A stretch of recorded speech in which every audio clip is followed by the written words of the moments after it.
The good stuff is all new and live and refreshing your entire home, one room at a time. Megan Arthurs helps this busy mom organize and optimize a chaotic pantry. Then, Kasia Wolazik unveils her own personal bedroom makeover. And Sebastian Clovis takes a single weekend to totally transform a boring basement. Plus, Mary's got an indulgently delicious dinner that doubles as a complete freezer reset. The good stuff starts right now.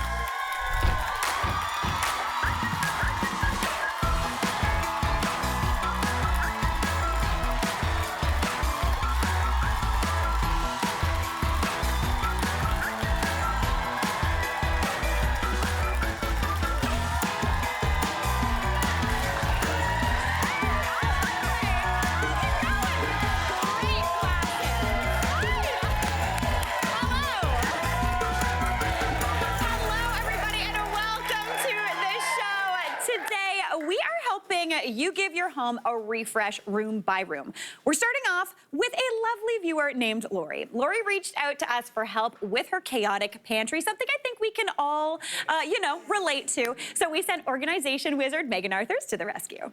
Hey Mary, meet Lori, a mom of two and a new homeowner who's just like the rest of us trying to keep up with the busy hustle and bustle of everyday life. But between moving right before the holidays, managing her kids' stuff, groceries, small appliances, her pantry never got the chance to get organized, and it's creating a little bit of chaos in the household. But lucky for Lori, that's my specialty and I'm here to help.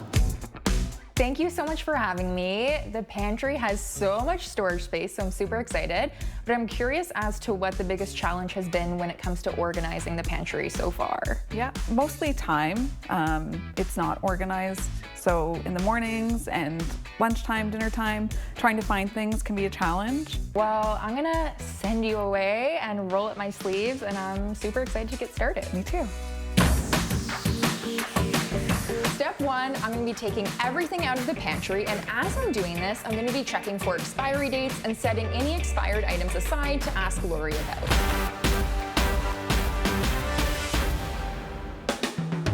Step two, I am grouping like items together. So using Lori's kitchen island, I am quite literally making piles of similar food groups and categories. So starting with a baking zone, we have a breakfast zone, we have syrups and spreads, breads, candies and chocolates, kids snacks, we have crackers, cookies, canned goods, pasta/dinner. And this gives me a really great opportunity to see the quantity of items within each food category. Step three is zoning the pantry, and zoning simply means that we are dedicating certain sections of the pantry shelving for the certain food groups that we've already categorized. Step four is using storage containers, which is my favorite part. This really helps create a system within the pantry, and we're using clear containers and bins to help Lori and her family know what they have. Clear is key for visibility. Step five is implementing that storage and putting it back into the pantry space. This requires a little bit of Tetris, shuffling some things around, maybe adjusting a shelf or two to really create function and flow within the space.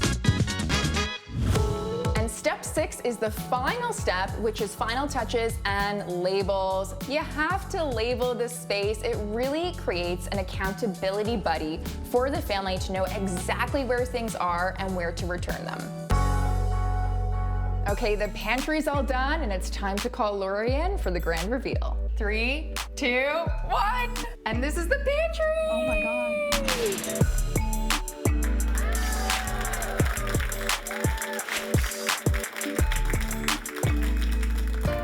Looks so much better. Okay, good. I love it. So we really focused on zoning different items together. So we have your bread zone, little bread box up here. Then we have a breakfast area. So we have these clear containers from Canadian Tire. And then we also implemented some turntables from IKEA. So everything is really grouped together in its home. We have a snack section for the kids. I know you love this container. So we kept it in the pantry, and then some granola bars. And then we have this awesome lidded backstock bin from Walmart at the bottom. The clear containers and the label should hopefully make it easy to maintain. I absolutely love the new pantry. I can tell already it's going to save me a lot of time. Everything has a place. It's great. Lori and her family should really not have any issues keeping the pantry organized. There's a clear system, there's containers, and there's labels. And I'll check in on her. I know where she lives. I love it.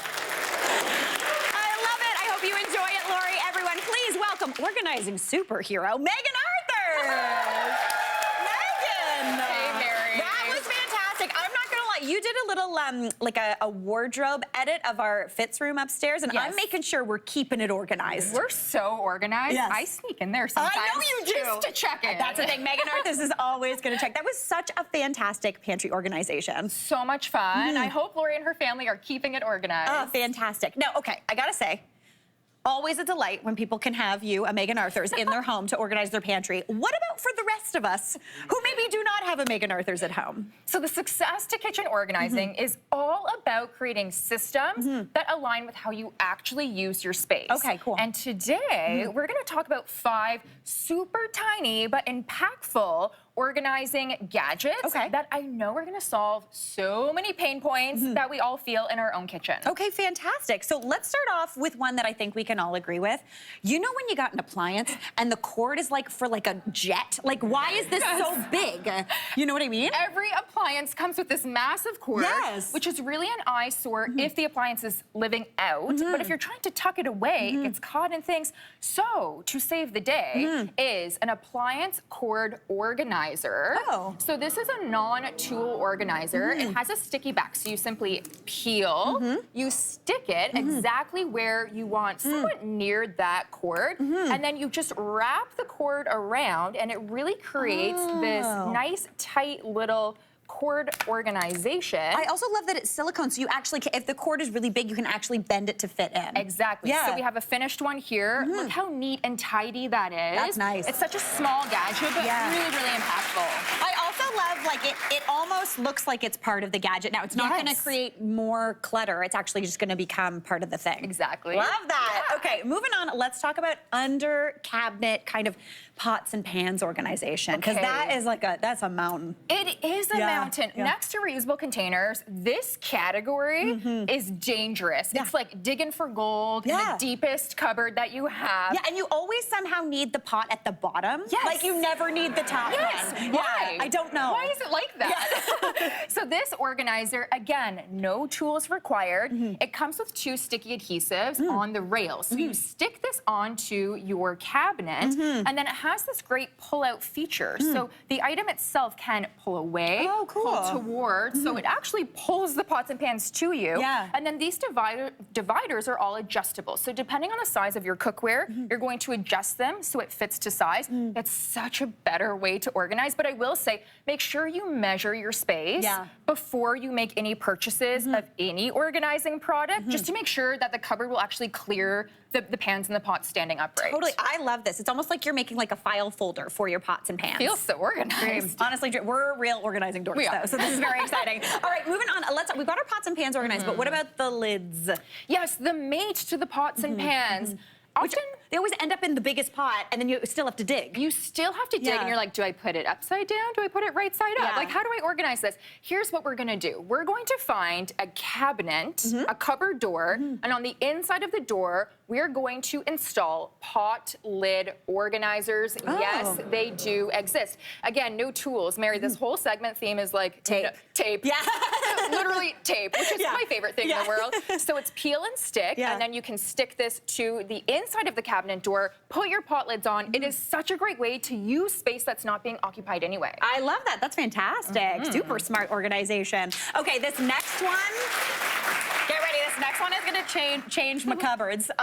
Let's talk about mugs, because you've talked about mugs before on the show. Yes. And people have like, my mugs are my emotional support mugs. Like, I have certain ones that I've had for years, and I'm like, I'm never getting rid of it. It's true. Yeah. Every time I come on the show, I'm like, get rid of your mugs. Yeah. And then here we are. So this is for our friends that have mug museums that are like, yes, Megan, that's nice. I'm not going to do that. So this is a stackable mug organizer. And what's handy about this is that it's universal, meaning it's going to fit into every single coffee mug that you own, and it allows you to stack the mug safely, either this way or potentially this way. It's a much safer way to stack the mugs rather than the traditional way that we see like this, where things tip, they break, it chips off the top. So this is what you want to do. It makes your mug into basically like a little extra cupboard. Yes, a little shelf. Little shelf. Yeah. That's a dream. Okay, now one of my fave places. I love my spice cupboard.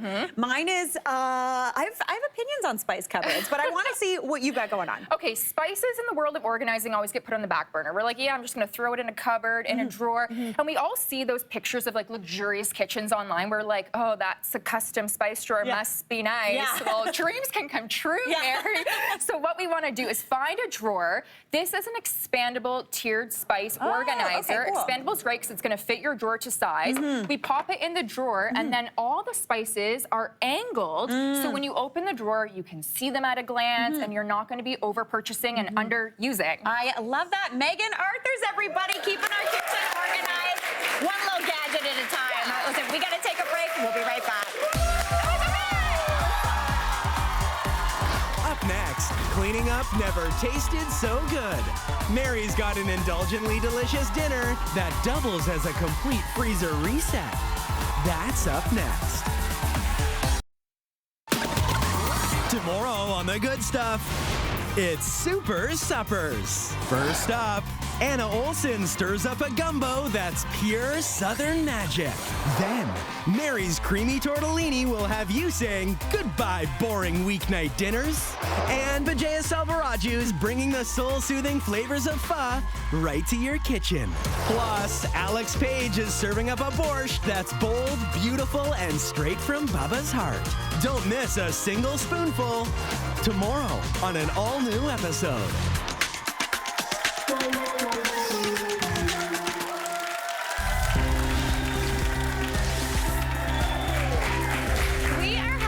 Refresh your home room by room today. So since we got some great tips on how to organize our pantry before the break, I'm gonna stick in the kitchen and show you a great recipe that will help you just make a little room in your freezer. Because I know we all need room in our freezer. You know what I mean? I don't know what's happened. Freezers have gotten smaller, I think. But there's always those little things hanging around in there. For me, it's often bags of greens. Vegetables, frozen peas, frozen kale, frozen spinach, frozen broccoli. Oftentimes I think I don't have those things, so I buy more.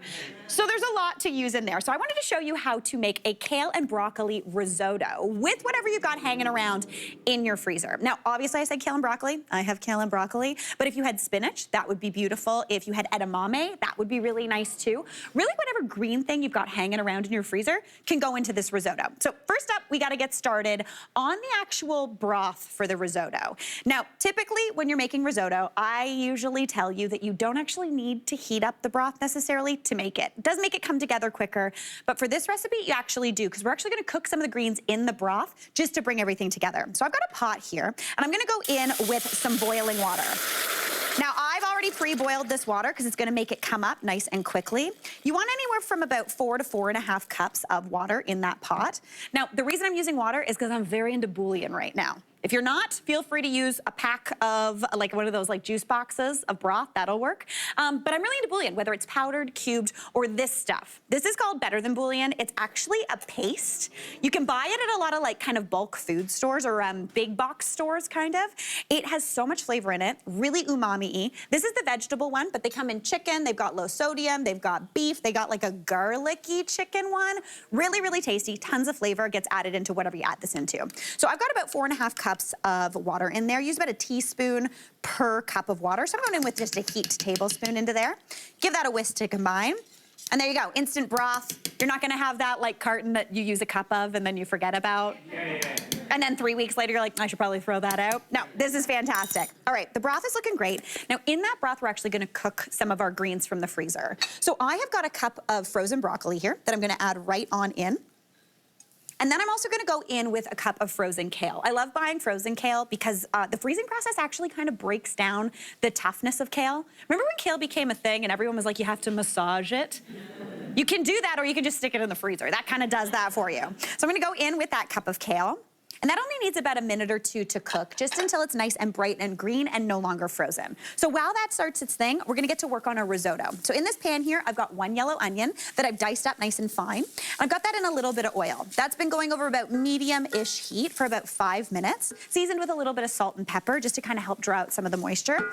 So now we're gonna go in with some garlic. I've got 2 garlic cloves here. If you don't have garlic cloves and you're using the garlicky bouillon, feel free to go for that. You could also use some garlic powder here. Really whatever you got hanging around. And if you are like Megan Arthur's, you can find your garlic powder because you got that handy dandy spice rack thing, which is always a dream. All right, tap that on in. I'm mincing this right on into the pan. When you mince garlic, it gets really, really punchy, so we're gonna have good garlic flavor throughout this whole risotto. Beautiful. Now we're gonna go in with our rice. So anytime I'm making risotto, I'm not gonna lie, I never measure. Even though I wrote a recipe for it, I'm gonna tell you to use 1.5 cups of arborio rice. Basically, you wanna use a short grain rice here, but typically when I'm making risotto, I actually just kind of scatter it into the bottom of the pan until it coats. So just add that right on in. This is why I'm kind of like I'm not capable of making a small amount of risotto. So that usually means that I'm making arancini, but that's not the worst thing in the world, is it? All right, give that a stir to combine, and I wanna let that rice toast for a bit and that garlic to cook off. I just need that to go for about a minute or two. That's gonna give the rice a nice little bit of flavor, and it's also gonna help toast off some of the starch on the outside, allowing those grains to get nice and creamy, but kind of stay individual and not mushy. So, looking beautiful there, fantastic. My greens are looking really nice too. They're bright green. I'm gonna say the chill of the freezer is off of those. So I'm gonna grab my blender and I am going to blitz some of that green or all of that green. So I've got a slotted spoon here. I'm just gonna go straight into the blender with those greens that I've cooked with that broth that we're gonna use in the risotto. So pop that on in. Any of that broth that comes along with it is totally fine, because essentially here what I'm doing, without it sounding too weird, I'm making like a savory green smoothie, essentially, that we're gonna mix into this risotto at the end. It's gonna give it real nice bright green flavor. Even though this was in the freezer, it's not gonna taste like it was in the freezer. It's gonna be beautiful. So into there, I'm gonna go in with about 1/2 cup of that boiling broth as well, just to give this something to do. Perfect. And we're gonna blitz this up. You want to blitz this until it's nice and smooth and creamy. If you wanted it chunky, you don't have to do this, but this gives it a beautiful color. So give it a blitz.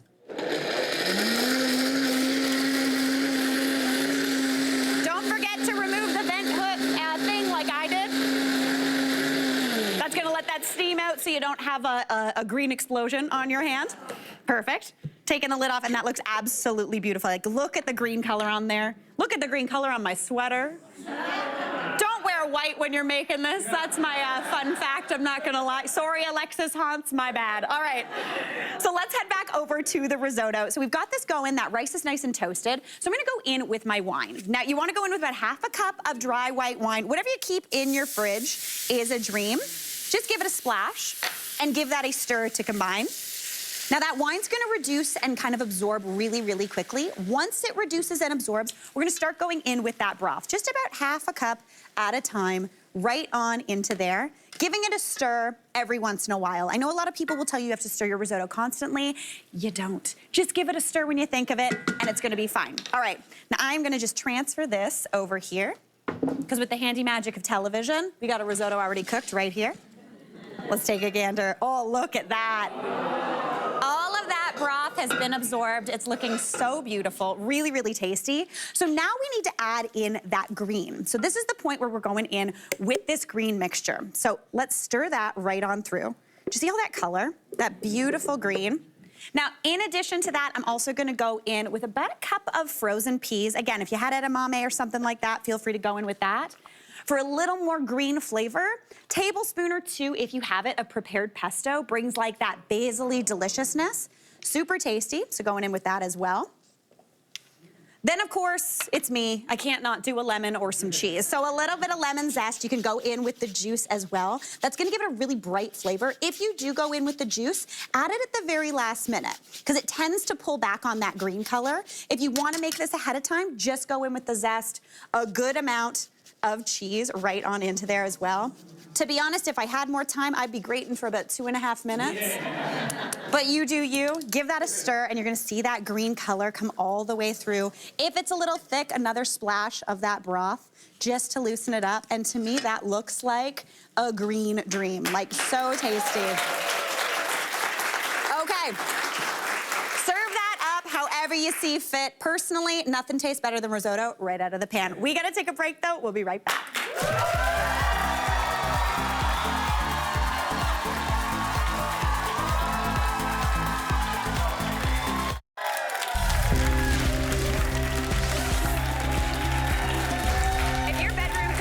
Refresh. Here's Kasia Walazik with some inspiration.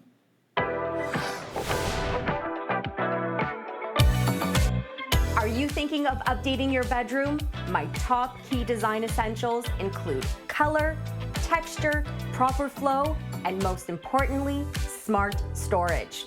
Come with me as I show you how I transformed my space. The room was once dark and gloomy. We renovated the entire space. Now it's become a beautiful, airy retreat. Because it's a smaller space, I really wanted to stick with a lighter color. So I opted for a beautiful warm white by Benjamin Moore called Oxford White. I painted out the walls and the trim, but I changed out the sheen levels for durability and that little bit of contrast. To add in visual height, I ended up creating a feature wall, adding in leftover casing as molding. The vertical panels really do extend the height, even though they're 8-foot ceilings. It just adds in that nice little bit of texture and some character to the space. Lighting is key in any room, especially in a bedroom, and this bedroom definitely lacked it. So what I ended up doing was introducing 2 different types of overhead lighting. The first, recessed pot lights in all 4 corners, and then in the center, I ended up introducing a beautiful wood beaded chandelier. In addition, I added 2 oversized table lamps flanking the bed, which add a beautiful ambient glow in the evening. Since the room is on the smaller side, maximizing storage was essential. As opposed to opting for traditional nightstands, what I ended up introducing are smaller size dressers. These give me ample storage, plus they also give me lots of horizontal surface space. The room originally had a very small closet, and since we were renovating, this was the perfect opportunity to expand that. In addition, I introduced another dresser opposite of the bed. I also love the fact that it doesn't match the remainder of the furniture. Mixing pieces really does add a lot of interest and character into a space. The bed truly is the statement piece in the room. It's a king-size bed with an oversized fabric headboard. Now, my mattress does not have a box spring, so the duvet covers really do help in building up the height, plus they also add in a luxurious feel. I've also added 2 sets of sleeping pillows and 3 Euro shams. To complete the look, I added 2 beige linen cushions and a chunky knit throw for those colder nights to add in warmth and texture. The overall feel in the space is calm and airy. I did add a little pop of black throughout in a side chair, some decorative art, just to add in a little bit of boldness. Overall, it's a calm and cohesive space that works perfectly for us. Everybody, please welcome Kasia! Kasia, okay, Yes. such a beautiful bedroom. Oh, you're too kind. Thank you so much. Now, I Thank have to ask, you do this for a living? I do this for a living. How often do you redecorate your house? Oh my gosh. Oh, once a week. I'm constantly moving stuff around like nonstop just to see, you know, how it would fit in here or in there. Sometimes my husband doesn't even notice and he'll think that something is still there and he'll dodge it. thinking it's still there, but it's not, like a little plant on the floor, let's say. Yeah. So, yeah, all the time. Love it. Okay, so I'm very pumped because now you're actually going to show us a few more ways that we can kind of refresh our bedroom, starting off in the world of lighting. Yes, lighting is so important in every room, especially in a bedroom. So we've got some beautiful table lamps and sconces here. These are all from a local shop out in Mississauga called Watts Current. Love it. It's family owned and they've got great product, but most importantly, Canadian brands. That's great. Which I think is really important. Yes.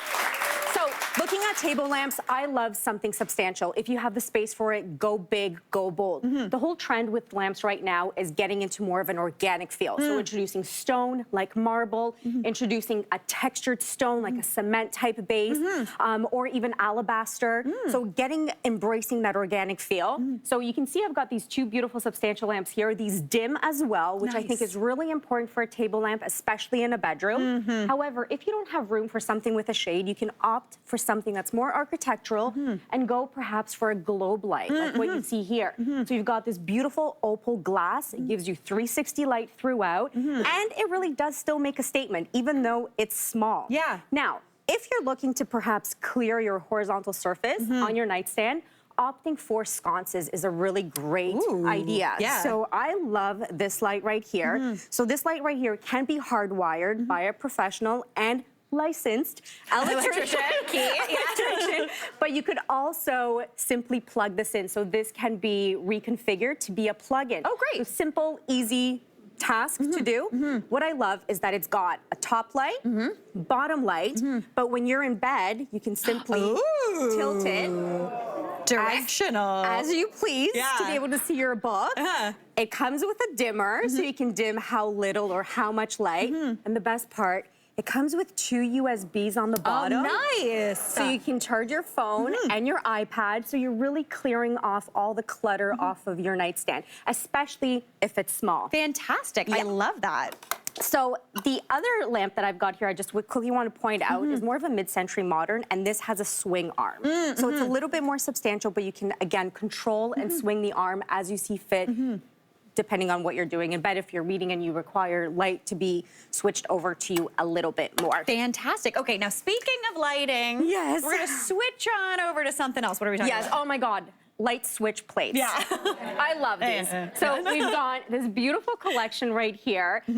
Dress your switch, right? How fun is that? Like dress your switch. It's such a quick and easy way to totally remake the space. Oh, absolutely. Couple of minutes. Honestly, I think you'll spend more time shopping or trying to decide which style you like better. But these are all from Anthropologie. They have a massive selection of different switch plate covers. The beautiful thing about them is they offer both the Decora or the rocker style options if you've got newer light switches, but also if you have some of the retro style with the toggle switch, they have the exact same styles for those. Very so it's great.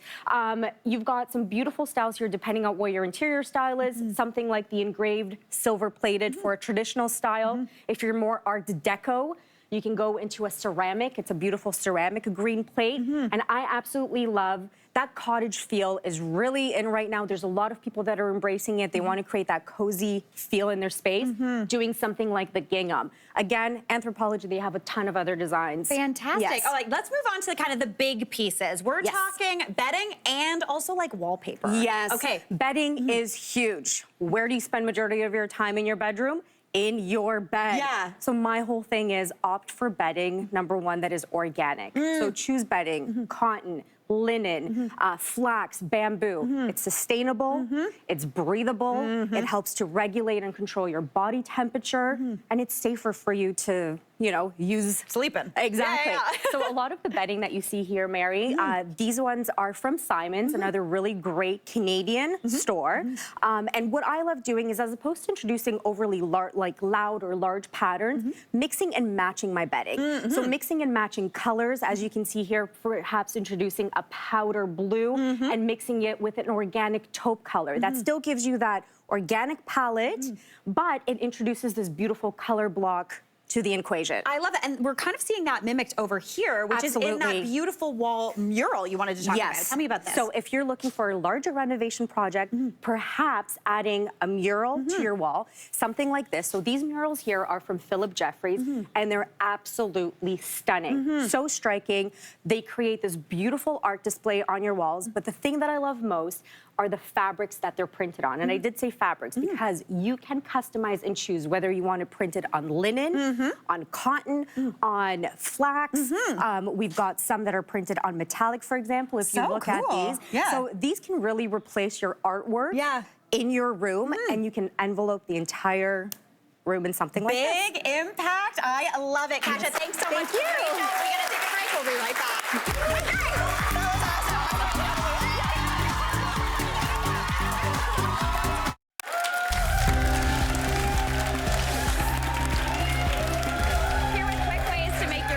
Feel like new. It's my bud, Lori Williamson. Hey, Lori, how's it going? Good, thank you. Okay, I'm feeling good about this. I just did this over the winter holidays, and I feel so good. Good. You should feel good after this. Right? And I have so many different ideas that I feel like does not require you to renovate your space. Doesn't take a lot of time and doesn't cost a lot of money. Fantastic. Okay, let's get into the basics, because I think that's what we need to start with. We're talking cleaning and decluttering. Exactly. So cleaning, no brainer here. That is instantly going to make your space feel so much better. For example, in your drawers, underneath your sink, medicine cabinets. Like for me, I have a massive medicine cabinet filled with all my self-care. Yes. And honestly, it is like kind of overwhelming. It's beautiful, but you're like, oh, does she use all that? Right? Yeah, exactly. So taking things off the shelf, wiping things down, and then deciding what you're going to use again. So you can also declutter and say, like, I'm not using this, or it's expired. Yeah. Right? So this is a great way, because I find that if you bring the things that you want to use forward, then you're going to probably use it. You actually use it. It doesn't end up sitting in there, and it goes past the like 12-month date or whatever. Exactly. Yeah, love that. Yes. Okay, fantastic. So what do we got going on over here? So the other thing is, when it comes to like all the things that we have, organizing things into different places so it has a home. Yeah. So I love these like little caddies that we have here. These are from Umbra. Even putting like, you know, soap into dispensers and stuff like that in the bathroom, or sorry, in the shower, using like these kind of adhesive things. That way it's off the ledge. Yeah. And we can just kind of put everything where we need to put it. For me, example, I like to have any kind of things that I might need quickly, and having them in a caddy, maybe just on the vanity. That way you can just kind of pick and use them really, really quickly, and you have easy access to them. The other thing that I really like is, I don't know if you've ever seen this before. I have not seen this before. Okay, so what do we got going on? Is a toilet cleaner. Okay. And it kind of blends in with like, you know, The aesthetic. The aesthetic we're going for. But I like this because we're actually having like our cleaning as decor. Okay. Right? So this is from Clorox, and this is a toilet wand system. So you're literally, you can go in there. There's a little something in there. There's like a little spongy. So yeah, we're gonna add it on. Yeah. And then we use it to clean Nice. our inside of our toilet. And then we do this. Not in the toilet, though. Get out of here. Yes. In the garbage. In the garbage. In the garbage. Yeah. But I feel like it just kind of like blends in really, really nicely with everything. So you have a little cleaning. You have all your essentials. I love this, and this is great too, because you get rid of that thing as opposed to being like, ooh, toilet brush. Exactly, exactly. Fantastic. Well, I love keeping things organized. And studio audience, thanks to our friends at Umbra, who just actually celebrated their 45th year of designing original modern products for the home. You're all going home with a stylish storage caddy to help keep everything in its place. Fantastic. Okay, next up, let's chat textiles, because textiles are definitely key in the bathroom. Textiles are such an easy way to like infuse little pops of colors. You can kind of really change up a space based on these. These are from Silk and Snow. I love this. Like, feel like these are Turkish towels. I love like, a Turkish towel. Exactly. These are huge, huge, big, big, big. And like you can use different colors, ways that you want. Even like a bath mat, right? Feels nice. It looks nice. Yeah. I'm even like, celebrate yourself and get yourself a little robe. Yes. I love the fact that it all matches too. And like fabrics are such an easy way to quickly switch up the way your whole room looks. 100%. Yeah. I'm not sure. Do you have like a guest towels? 100%. Yeah. Okay. So like my mom was always like, don't touch those. Those are the guest towels. Exactly. Yeah. So that's an even like a better way, right? So like you can use it, but your guest can use it, but then it also just looks great in your space and makes it feel like a spa. Like a spa. Yeah. I love that. Okay, moving on. Let's talk about greenery. This is a good one because like bathrooms are humid. They are. Yeah. And indoor tropical houseplants do like the humidity. So if you do have the gift of life, if you have Green windows, thumb. yes, Yeah. if you have that, and if you have a big window, that can actually that plant could really thrive. But then it also kind of just livens up this space, which I like. But if you're like me and you do not have that window and you live in a tiny little condo,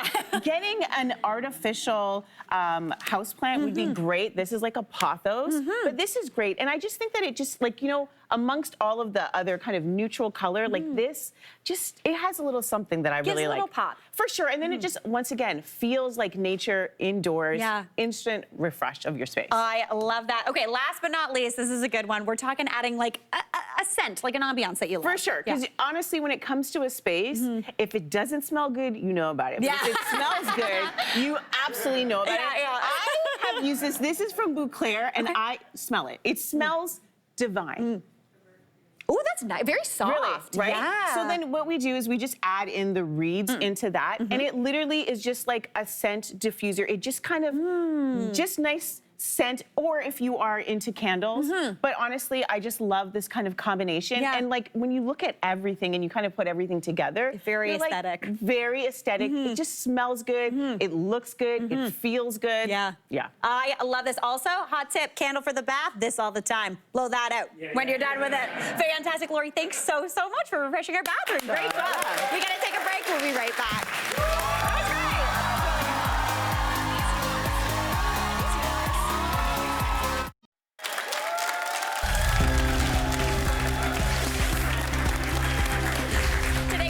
Refreshing your home room by room, and here to share easy ideas to refresh your basement in just one weekend, it's contractor Sebastian Clovis. How's it going? Very good, very good. Yeah, the producers asked me to get some ideas on how to refresh the basement. Yeah. One weekend, no tools, no big renovations. Yeah. Which is like, how do I, It's that's your thing. I have no tools here. I stand before you naked without my tools. I love it. No, I will say, this is a good thing to do, though, because basements can tend to be a little cold. Yes. A little dark, maybe a little not so inviting. That's right. I'm really excited to see what you have in store, just to kind of like amp up that space. Okay, so that's exactly what we're gonna do. This is the Seb Clovis Weekend Warriors kit to refreshing your basement with no tools, one weekend. Okay, and I'm gonna say everyone can do this, right? Everyone can do this. Okay, All right. So, the elements we have to deal with are the floors, which are generally pretty cold in the basement. We have to deal with the walls, just drywall, kind of boring, the light, the ambiance, and the vibe. Okay, fantastic. So those are the elements we're gonna deal with. First and foremost, floors. Key. Okay, so very simple. I got these carpet tiles from Home Depot. Oh, okay. These are great for a multitude of reasons. They're flexible, they go down easily. You don't have to roll them out like carpets. We have to struggle with getting the wrinkles out and use all the different tools. These, you just literally cut them with the utility knife and plop them right down. Almost like a puzzle. That's right. Yeah. You can run the patterns concurrent, or you can put them in a bit of a plaid pattern. Oh, nice. Okay, yeah. If your basement floods, you can take these out. You can dry them, no problem, right? If somebody spills their wine on one of them, you just take it, you throw it away, you put a brand new one in there, and it looks perfect again. See, that's the key. You gotta buy a couple extra, especially if you've got spilly friends, right? That's right. I that's like right. that. Now, the one thing is you have to have kind of even floors to make sure, smooth floors, to make sure these go down right. So in that case, get a bag of self-leveling concrete, right? Get a little concrete. Don't mind that dust. It's fine. This feels contractory. This feels like more than a weekend. No, what do we think? More than a weekend, Warrior? Okay. All right, no concrete. Okay. We're gonna pretend the floors are just perfect. They're perfect. We put down these tiles, and we move on to the next element. Okay, fantastic. So we've got our beautiful carpeting down. What are we talking about next? Okay, the next we can address the walls. So when you're talking about walls, you have a couple of different options. You can paint the walls, of course. You can put wallpaper on the walls. But there's also so many materials out there now that are like faux bricks, faux marble, faux wood, all that faux wood, things that you can put on the wall that you can do very easily. So I got this one for an example. It's right here, as a matter of fact. Okay. It's a full brick. Okay, so it comes in a pack. You lay them together. Oh, like another puzzle. It's a puzzling weekend. Yeah. Yeah, they interlock like a utility knife, a little bit of glue. Oh. You know, some Elmer's. Yeah.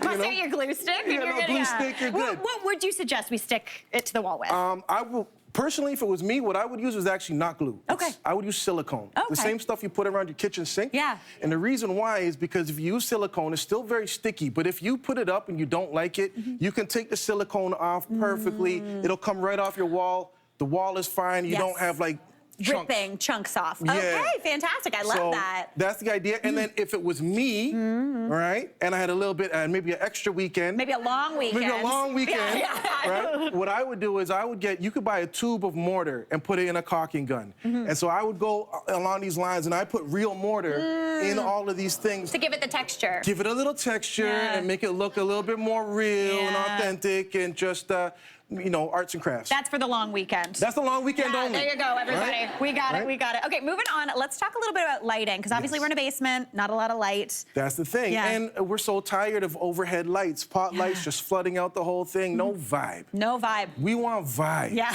Right? And the way we're gonna get that with lighting is with sconce lights. Okay. Now, I saw the segment before where you had sconce lights that you have to hardwire in or you can plug them in. Not bad. But you might have to call the electrician in to come put those sconces in. I got one better. There we go. I got one better. Yeah? Okay, so here is a sconce light that is rechargeable. Oh, Okay? okay. No wiring required. Okay. All you do is you take this little clip, you screw it into the wall, you hang this On right that on clip? like that, and then Pop her on. Ooh! Let Right? there be light. Right? That's nice. that's a nice little warm tungsten feel right there. Yeah? If you want something a little bit more day bright, you hit it again. Come on. Personally, Come on. I would not do this color. No. Yes. But that one I would do. Right? Yeah, There's a soft glow, so depending on your vibe, you can do something a little bit different. And when it goes out, Yes. you simply take it off the wall, you plug it in, you charge it up, and then you put it right back on there. Fantastic. I love that.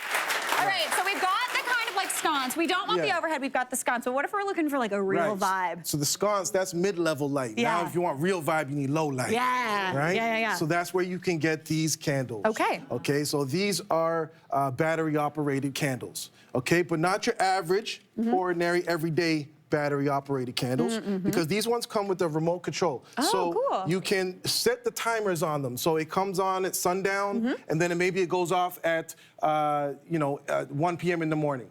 So you don't have to turn all of them on all the time, right? Now feel that. Notice anything? Oh, it's not plastic. It's wax. Oh, that's fancy. That's class. Right? Okay. So it has a natural kind of a glow, right? So you just set them one time. 7 o'clock comes around, all your candles come on in your house. It feels like a cathedral. Yeah. You're feeling really good. You go to bed, you don't even worry about it. At 1 a.m., they go out by themselves. Fantastic. All right, last but not least, real quick, I want to be a green thumb. I'm not. And in a basement, it's not going to work. So let's talk plants. Perfect. These are faux plants. It's a Nice. basement. There's no natural light, but you still want to bring some life into it. These are not your mom's fake plants. These ones, they look real. They feel real. And actually, Mary had some great tips earlier. Like, if you want to make a faux plant look a little bit more real, well, then just tear the leaves Mess a it little up a bit. bit. Mess it up. Get you your know, cat to bite it. It'll be fine. and it'll look great. Yeah. If you do all of these things and you have these materials ready on Friday night, then I guarantee by Sunday night, You're done. your basement is flipped. Vibe City. I love it, Sebastian. Great job. We got to take a break. We'll be right back.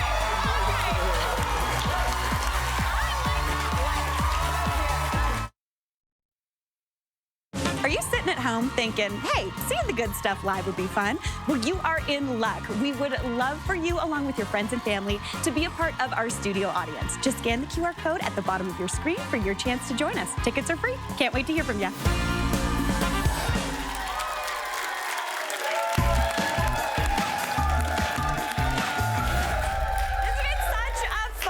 show, refreshing our spaces from room to room to room. What a delight. But that is all the time we have for today.